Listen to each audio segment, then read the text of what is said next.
أعوذ بالله من الشيطان الرجيم بسم الله الرحمن الرحيم وظللنا عليكم الغمام وأنزلنا عليكم المن والسلوى كلوا من طيبات ما رزقناكم وما ظلمونا ولكن كانوا أنفسهم يظلمون صدق الله العظيم۔ اور اللہ تعالیٰ نے ان کے اوپر بادل کے ذریعے سایہ کیا اور ان پر من اور سلوہ اتارا، دو قسم کے کھانے، اور فرمایا کہ کھاؤ، اللہ تعالیٰ نے جو تمہیں پاکیزہ رزق دیا ہے اس میں سے۔ اور اللہ تعالیٰ نے کسی پر بھی ظلم نہیں کیا، لیکن وہ بنی اسرائیل خود ہی اپنے اوپر ظلم کرنے والے تھے۔ اس سے پہلے اللہ تعالیٰ نے نافرمانیوں کا ذکر کیا ہے بنی اسرائیل کی، اور ان کے اوپر عذاب کا بھی ذکر کیا ان کے ضمن میں۔ اب یہاں سے اللہ تعالیٰ نعمتوں کا ذکر کر رہے ہیں کہ بنی اسرائیل پر اللہ تعالیٰ نے نعمتیں ذکر کی۔ مصائب اور آلام کا ذکر کرنے کے بعد اللہ تعالیٰ نے نعمتوں کو ذکر کیا۔ بنی اسرائیل کے اوپر جتنے بھی مصائب اور آلام پیچھے گزر چکے ہیں، اور اس کے بعد پھر نعمتوں کا ذکر کرنا، یہ اللہ تعالیٰ کی طرف سے ایک بہت بڑا اعزاز ہے ان کے لیے۔ اللہ تعالیٰ فرما رہے ہیں کہ وَظَلَّلْنَا عَلَيْكُمُ الْغَمَامَ، جنگل میں ایک جگہ پڑاؤ ڈالا تو وہاں پر بنی اسرائیل کہنے لگے کہ یہاں پر ہمارے رہنے کا بندوبست کیا ہوگا، ہمارے کھانے پینے کا بندوبست کیا ہوگا؟ یہاں تو سورج کی گرمی جو ہے وہ ہمیں ختم کر دے گی، تباہ کر دے گی، مار دے گی۔ اللہ تعالیٰ سے دعا کریں کہ ہمارے رہن سہن کا، کھانے پینے کا کوئی بندوبست ہو۔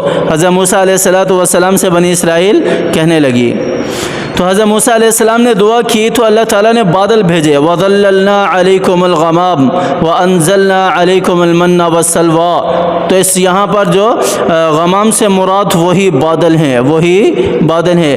ایک سفید رنگ کا بادل تھا جو ان کے اوپر آ کر سایہ کرتا تھا، ان کے اوپر آ کر سایہ کرتا تھا۔ ابن عباس رضی اللہ عنہما کی ایک حدیث ہے، طویل حدیث ہے، اس کے اندر ذکر ہے کہ یہ وہی بادل ہے جس میں اللہ تعالیٰ جو ہے وہ کل قیامت والے دن آئیں گے، جس طرح کہ دوسری آیت جو ہے وہ دلیل بھی ہے اس کے اوپر۔ هل ينظرون الا ان ياتيهم الله في ظلال من الغمام والملائکہ، کیا یہ اس کے انتظار میں ہے کہ اللہ تعالیٰ جو ہے وہ بادلوں کے اندر ان کی مدد کے لیے آئے؟ تو اس سے مراد وہی بادل ہیں، یہی وہ بادل ہیں جس میں غزوہ بدر میں جو ہیں وہ فرشتے نازل ہوئے تھے مسلمانوں کی مدد کے لیے۔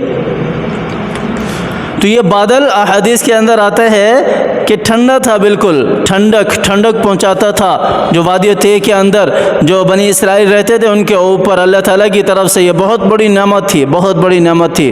سورج کی گرمی سے، سورج کی دھوپ سے انہیں بچاتا تھا۔ اور صرف یہی نعمتیں نہیں ہیں، اس کے علاوہ اللہ تعالیٰ نے جنت کے کھانے ان کے اوپر نازل فرمائے، من و سلوہ۔ من اور سلوہ ہے کیا چیز؟ اس میں بہت ساری روایتیں ہیں۔ یہ کھانا جو ہے صبح صادق سے لے کر طلوع آفتاب تک ان کے اوپر یہ کھانا اترتا رہتا تھا۔ اور حضرت قتادہ فرماتے ہیں بادلوں کی طرح من جو ہے وہ ان کے گھروں کے اوپر اترتا تھا، جو دودھ سے زیادہ سفید اور شہد سے زیادہ میٹھا ہوتا تھا۔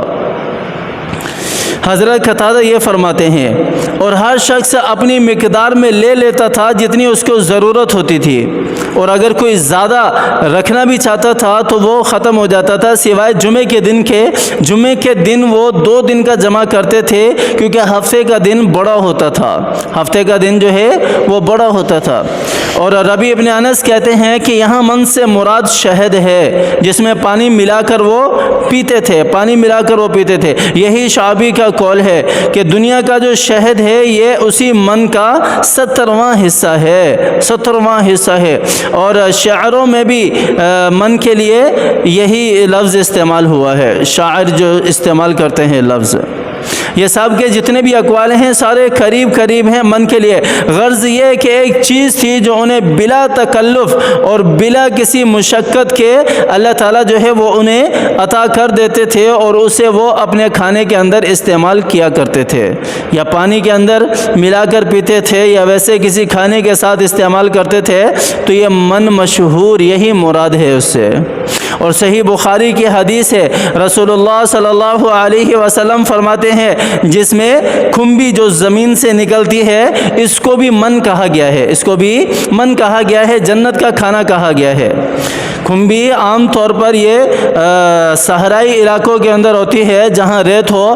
بارش ہونے کے بعد جیسے ہی سخت دھوپ نکلتی ہے تو یہ زمین سے نکلتی ہے، اور آپ صلی اللہ علیہ وسلم کی حدیث ہے کہ یہ جو ہے اس کے اندر اللہ تعالیٰ نے آنکھوں کے لیے شفا رکھی ہے، آنکھوں کے لیے شفا رکھی ہے۔ ترمذی نے اسے حسن کہا ہے اس حدیث کو، اور بہت ساروں نے کہا کہ اس سے مراد عجوا کھجور ہے، عجوا کھجور ہے، اور عجوا کھجور کے اندر اللہ تعالیٰ نے زہر کا تریاک رکھا ہے، زہر کا تریاک بھی رکھا ہے۔ اور بعض کہتے ہیں کہ نہیں، کھمبی کا درخت ہی اس سے مراد ہے۔ بہرحال جو بھی ہے تو اللہ تعالیٰ نے یہ انہیں بغیر مشقت اور بغیر تکلیف کے یہ کھانا دنیا کے اندر میسر کیا تھا بنی اسرائیل کو۔ اور سلوا کیا ہے؟ سلوا ایک پرندہ ہے جو چڑیا سے تھوڑا سا بڑا ہے، جو صبح صادق کے ٹائم ان کے پاس آتے تھے یہ پرندے، ہوا جو ہے یہ ان پرندوں کو لے کر آتی تھی ان کے پاس، اور اپنی ضرورت کے مطابق جو ہے یہ اپنے پاس ان پرندوں کے پکڑ لیتے تھے، ذبح کرتے تھے، اور اگر کوئی زیادہ رکھنا بھی چاہتا تھا تو وہ خراب ہو جاتا تھا۔ یہ گوشت بھی وہ صرف ایک دن کا ہی جمع کر سکتے تھے سوائے جمعے والے دن کے، کیونکہ ہفتے کا دن بڑا ہوتا تھا اس لیے انہیں 2 دن کا جمع کرنا پڑتا تھا۔ لیکن اگر کوئی بھی زیادہ جمع کرتا تو یہ خود بخود خراب ہو جاتا تھا، خود بخود ہی خراب ہو جاتا۔ اور بہت سارے مفسرین نے لکھا ہے کہ اس سلوا سے مراد یہ جو ہم ایک بٹیر کی شکل جو دیکھتے ہیں ابھی دنیا کے اندر، تو اس سے مراد وہ ہے، اس سے مراد وہ ہے۔ بہرحال اس سے بھی مراد یہی ہے کہ یہ کھانا، یہ گوشت بھی اللہ تعالیٰ ان کو بغیر کسی مشقت کے اور بغیر کسی تکلیف کے اللہ تعالیٰ انہیں دے دیا کرتے تھے۔ اس کے بعد پانی کا مسئلہ تھا تو اللہ تعالیٰ نے حضرت موسیٰ علیہ السلام سے کہا کہ چھڑی جو ہے وہ پتھر پہ مارے پہاڑ پہ، تو وہاں سے اللہ تعالیٰ نے 12 چشمے جاری کر دیے تھے، ہر ایک کے لیے الگ الگ چشمہ۔ اب اس کے بعد کپڑوں کا بندوبست تھا، تو وہ کپڑے جو وہ پہنتے تھے وہ ایسے تھے کہ اللہ تعالیٰ کے حکم سے نہ تو وہ پراگندہ ہوتے تھے، اور جیسے ہی کوئی بچہ جو ہے وہ بڑا ہوتا تھا تو کپڑے بھی خود بخود ہی جو ہے وہ جو پہنے ہوئے ہوتے تھے انہوں نے وہ بھی بڑے ہوتے تھے ان کے قد کے ساتھ۔ ایسی نعمتوں سے اللہ تعالیٰ نے انہیں نوازا تھا، ایسی نعمتوں سے اللہ تعالیٰ نے انہیں نوازا تھا۔ لیکن پھر بھی انہوں نے کیا کہا؟ پچھلی آیت کے اندر گزرا نا، پھر بھی کیا کہا انہوں نے؟ وَإِذْ قُلْتُمْ يَا مُوسَىٰ لَن نُّؤْمِنَ لَكَ حَتَّىٰ نَرَى اللَّهَ جَهْرَةً، کہ ہم تو اللہ تعالیٰ کو جب تک دیکھیں گے نہیں ایمان نہیں لے کر آئیں گے۔ اب اسی کے برخلاف صحابہ اکرام کو دیکھ لیں، صحابہ اکرام نے کتنی مشقتیں برداشت کی، کتنی تکلیفیں برداشت کی، کتنی صعوبتیں اٹھائیں، لیکن کبھی بھی آپ صلی اللہ علیہ وسلم سے کسی نعمت کا تذکرہ نہیں کیا، کبھی بھی آپ صلی اللہ علیہ وسلم کے سامنے کوئی خواہش نہیں رکھی، کبھی بھی آپ صلی اللہ علیہ وسلم کو پریشان نہیں کیا، کبھی بھی نہیں یہ نہیں کہا کہ ہمیں اس چیز کی ضرورت ہے یا اس چیز کی ضرورت ہے۔ آپ صلی اللہ علیہ وسلم کے حکم کے سامنے سر خم تسلیم کر دیا کرتے تھے کہ آقا دو جہاں حضرت محمد مصطفیٰ صلی اللہ علیہ وسلم کا فرمان ہے، اس کے سامنے ہمارا سر بھی حاضر ہے، ہمارا سر بھی حاضر ہے۔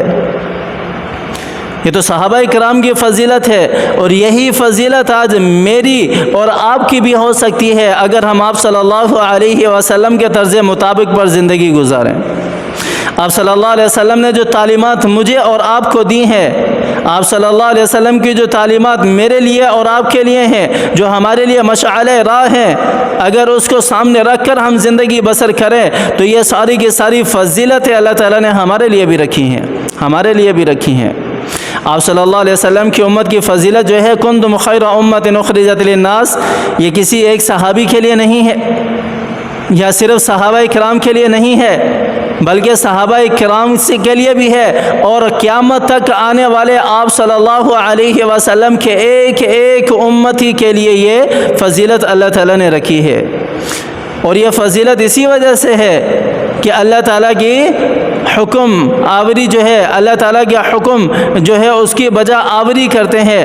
اللہ تعالیٰ نے جو جس طرح زندگی بسر کرنے کا حکم دیا ہے اس طرح زندگی بسر کرتے ہیں اور اللہ تعالیٰ کے احکامات کو آگے پہنچاتے ہیں اور اللہ تعالیٰ کے محبوب حضرت محمد مصطفیٰ صلی اللہ علیہ وسلم کے طرز عمل کو اختیار کرتے ہیں۔ یہی وجہ ہے، اس کے علاوہ اور کوئی وجہ نہیں ہے۔ امر بالمعروف نہی عن المنکر، خود نیک عمل کرنا، دوسروں کو نیکیوں کی طرف لے کر آنا، خود برائی سے بچنا، دوسروں کو بھی برائی سے بچانا، صرف یہ دو وجہ ہیں جس کی وجہ سے میری اور آپ کی فضیلت ہے، اس کے علاوہ اور کوئی وجہ نہیں ہے۔ اور اس سے بڑھ کر صرف آپ صلی اللہ علیہ وسلم کی پاکیزہ ہستی ہے، اس کا امتی ہونا ہے، یہ بڑھ کر فضیلت ہے، اس کے علاوہ اور کوئی نہیں ہے۔ اللہ تعالی ہمیں سمجھ عطا فرمائے، اللہ تعالی ہمیں قرآن کو سمجھ کر پڑھنے کی توفیق عطا فرمائے، اللہ تعالی ہمیں تلاوت کرنے کی بھی توفیق عطا فرمائے، اللہ تعالی ہمیں جس طرح اللہ تعالی چاہتے ہیں، اللہ تعالی کی منشا ہے، اللہ تعالی کی رضا ہے، اس کے مطابق اللہ تعالی زندگی بسر کرنے کی توفیق عطا فرمائے۔